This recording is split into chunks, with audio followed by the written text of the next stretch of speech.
नमस्कार दोस्तों, स्वागत है आप सभी का आज की एक और नई वीडियो में। आज इस वीडियो में हम कक्षा 12वीं समाजशास्त्र का पेपर देखने वाले हैं। इस वीडियो के माध्यम से हम समाजशास्त्र का पूरा पेपर देखेंगे। साथ में इसमें आपको जितने भी क्वेश्चंस दिए हुए हैं, 2 नंबर वाले प्रश्न, 3 नंबर वाले प्रश्न और 4 नंबर वाले प्रश्न, इन सभी प्रश्नों को हम इस वीडियो के माध्यम से देखने वाले हैं। तो वीडियो को शुरू से अंत तक ज़रूर देखिएगा। अगर आप हमारे चैनल पर नए हैं तो सबसे पहले चैनल को सब्सक्राइब कर लीजिए, जिससे आने वाली हर इंपॉर्टेंट वीडियो सबसे पहले आप ही को मिले। साथ में इस वीडियो को लाइक करके अपने सभी दोस्तों के साथ भी शेयर कर दीजिए। तो यहाँ आप देख सकते हैं, यहाँ पर कक्षा 12वीं अर्धवार्षिक परीक्षा 2025-26 समाजशास्त्र का पेपर है। यहाँ सबसे पहले आपसे प्रश्न पूछा है, सही विकल्प चुनकर लिखिए। प्रश्न है, किसी लोकतंत्र का पहरेदार कहा जाता है। किसी लोकतंत्र का पहरेदार किसे कहा जाता है? लोकसभा, सेना, मास मीडिया या फिर स्वस्थ प्रशासन। तो यहाँ आपका आंसर रहेगा मास मीडिया। ऑप्शन सा जो ये आपका सही आंसर है, मास मीडिया। नंबर 2 पर है, जाति की सदस्यता होती है। यहाँ आपको बतानी है जाति की जो सदस्यता होती है वो कैसी होती है, स्थायी, अस्थायी, खुली या फिर औपचारिक। तो यहाँ आपका आंसर रहेगा स्थायी। जाति की जो सदस्यता होती है वो स्थायी होती है। इसके बाद नंबर 3 में आपसे पूछा है, उपनिवेशवाद किस सोच का परिणाम है। आपको बताना उपनिवेशवाद किस सोच का परिणाम है। तो यहाँ आपका सही आंसर रहेगा साम्राज्यवाद। ऑप्शन सा जो आपको दिया है, यहाँ आपका सही आंसर है उपनिवेशवाद जो है वो साम्राज्यवाद सोच का परिणाम है। नंबर 4 में, भारतीय लोकतंत्र में कौन सी दलीय पद्धति अपनाई गई है। यहाँ आपको बताना है भारतीय लोकतंत्र में कौन सी दलीय पद्धति अपनाई गई है। तो यहाँ आपका आंसर रहेगा बहुदलीय पद्धति अपनाई गई है। भारतीय लोकतंत्र जो है उसमें बहुदलीय पद्धति को अपनाया गया है। इसके बाद नंबर 5 में है, औद्योगिक समाज की विशेषता। यहाँ आपको बताना औद्योगिक समाज की विशेषता कौन सी है। उत्तर है आपका व्यक्तित्व संबंधों में वृद्धि। औद्योगिक समाज की विशेषता है व्यक्तित्व संबंधों में वृद्धि। इसके बाद है नंबर 6 में, घोराई एक आदिवासी बाजार किस राज्य से संबंधित है।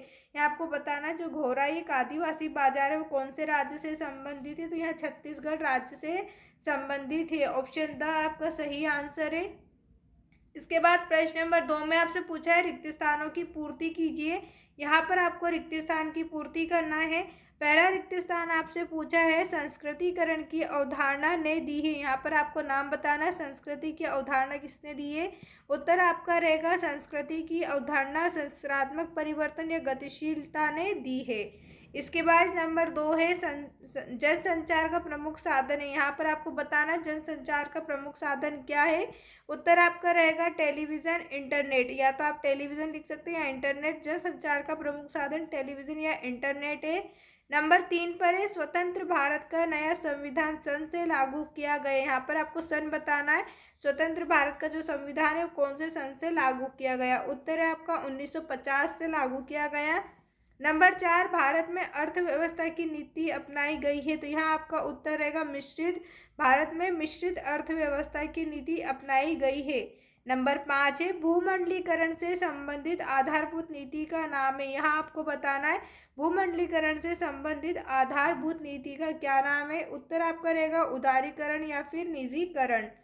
नंबर 6 में, ऑन लिबर्टी लेक द्वारा लिखा गया है। तो ऑन लिबर्टी लेक क्या किसके द्वारा लिखा गया है? जॉन स्टुअर्ट मिल द्वारा लिखा गया है। इसके बाद हम बात करें प्रश्न नंबर 3 में, तो यहाँ पर आपसे सत्य असत्य पूछे हैं। पहला सत्य सत्य है, प्रबल जाति का संबंध उच्च जातियों से होता है। तो यहाँ कथन आपका असत्य रहेगा। इसके बाद है नंबर 2, दलित आंदोलन जाति आधारित आंदोलन है। क्या दलित आंदोलन जाति जो है वो आधारित आंदोलन है। तो यहाँ आपका कथन सत्य है। इसके बाद नंबर 3 है, भूमंडलीकरण और उदारीकरण संयुक्त प्रक्रिया है। जो भूमंडलीकरण है और उदारीकरण क्या हुआ, एक संयुक्त प्रक्रिया है। तो यहाँ कथन भी आपका सत्य है। नंबर 4 पर, आर्य समाज की स्थापना स्वामी विवेकानंद ने की। यहाँ कथन आपका असत्य रहेगा। इसके बाद नंबर 5 में, हरित क्रांति का सबसे अधिक लाभ पंजाब राज्य को प्राप्त हुआ है। जो हरित क्रांति का सबसे ज़्यादा लाभ हुआ है वो पंजाब को हुआ है। तो यहाँ कथन भी आपका सत्य। इसके बाद नंबर 6 पर हम देखेंगे।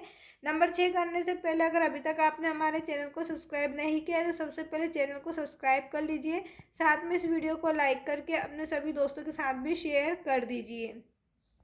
यहाँ पर आप देखेंगे शुद्धता और अशुद्धता जाति व्यवस्था का केंद्र बिंदु है, तो यहाँ कथन भी आपका सत्य रहेगा। इसके बाद प्रश्न नंबर 4 में आपसे जोड़ी पूछी गई है, यहाँ पर आपको जोड़ी बताना है। नंबर 1 में हिंदू विवाह अधिनियम, तो यहाँ हम मिलाएंगे 1955 में। इसके बाद है सांस्कृतिक पहचान, तो संस्कृति की पहचान को हम मिलाएंगे सामुदायिकता की भावना। नंबर 3 पर है ज्योतिबा फुले, ज्योतिबा फुले को हम मिलाएंगे समाज सुधार आंदोलन।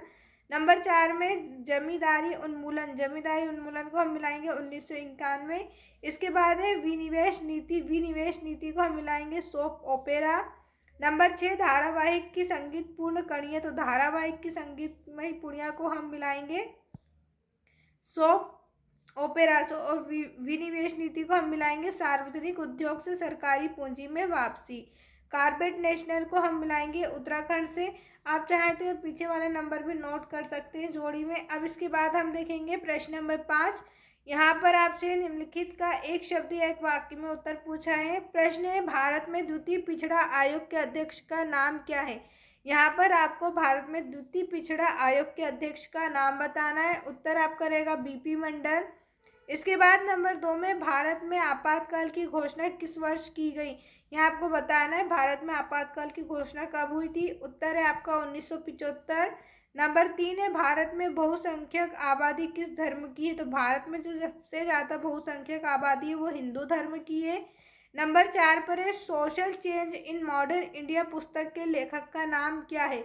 यहाँ आपको बताना है social change in modern India पुस्तक लेखक का नाम, तो यहाँ हम लिखेंगे M.N. श्रीनिवास। नंबर 5 भारत में इंटरनेट का प्रयोग किस दशक से अधिक बढ़ा। तो उत्तर में हम लिखेंगे 1990 से। भारत में इंटरनेट का प्रयोग किस दशक से बढ़ा, 1990 से। नंबर 6 में है प्रधानमंत्री आवास योजना किस वर्ष प्रारंभ की गई। तो प्रधानमंत्री आवास योजना जो है वो 2016 से प्रारंभ की गई। नंबर 7 गंगा के प्रदूषण को रोकने से संबंधित कार्यक्रम का क्या नाम है। तो गंगा के प्रदूषण को रोकने से संबंधित कार्यक्रम है नमामि गंगे। इसके बाद हम देखेंगे यहाँ से आपके 2 नंबर वाले प्रश्न शुरू हो चुके हैं। नंबर 2 पर आपसे प्रश्न पूछा है। प्रश्न नंबर 6 है प्रबल जाति की परिभाषा लिखिए, अथवा में आपसे पूछा है दलित आंदोलन के कोई 2 उद्देश्य लिखिए।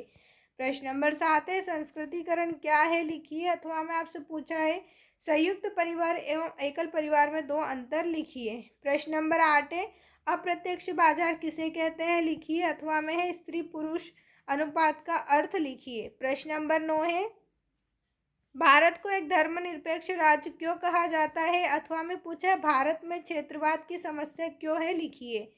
प्रश्न नंबर 10 है सामाजिक बहिष्कार का क्या अर्थ है, अथवा में आपसे पूछा है सांप्रदायिकता की परिभाषा लिखिए। प्रश्न नंबर 11 ग्राम पंचायत के 2 कार्य लिखिए, अथवा में आपसे पूछा है लोकतंत्र की कोई 2 विशेषताएं आपको बताना है। इसी प्रकार प्रश्न नंबर 12 में आपसे पूछा है हड़ताल एवं तालाबंदी में कोई 2 अंतर लिखिए, अथवा में बहुराष्ट्रीय कंपनी की 2 समस्याएं लिखिए। प्रश्न नंबर 13 है भूमंडलीकरण में कोई 2 परिणाम लिखिए, अथवा में गठबंधन सरकार के कोई 2 लाभ लिखिए। प्रश्न नंबर 14 रेडियो तथा FM चैनल में क्या अंतर है, कोई 2 अंतर आपको बताना है। अथवा में पूछा मीडिया को लोकतंत्र का प्रहरी क्यों कहा गया है। इसके बाद प्रश्न नंबर 15 श्रमिक आंदोलन के कोई 2 परिणाम लिखिए, अथवा में पूछा ग्रामीण समुदाय की कोई 2 मुख्य विशेषताएं लिखिए। प्रश्न नंबर 16 भारतीय अर्थव्यवस्था को उदारीकरण की आवश्यकता क्यों हुई, कोई 3 आपको बताना है। अथवा का प्रश्न है उदारीकरण के कोई 3 परिणामों की व्याख्या कीजिए। प्रश्न नंबर 17 नगरीकरण और औद्योगिकरण में परस्पर संबंधों पर टिप्पणी लिखना है, अथवा में आपसे पूछा जनसंख्या वृद्धि के कारणों का वर्णन लिखिए, कोई 3। इसी प्रकार आपसे प्रश्न नंबर 18 प्रश्न नंबर 19 और साथ ही में प्रश्न नंबर 20 21 22 और 23 आपसे पूछे गए हैं। आप चाहें तो इन सभी प्रश्नों का स्क्रीनशॉट ले सकते हैं। साथ ही में अगर अभी तक आपने हमारे चैनल को सब्सक्राइब नहीं किया है तो सबसे पहले चैनल को सब्सक्राइब कर लीजिए और इस वीडियो को लाइक करके अपने सभी दोस्तों के साथ भी शेयर कर दीजिए।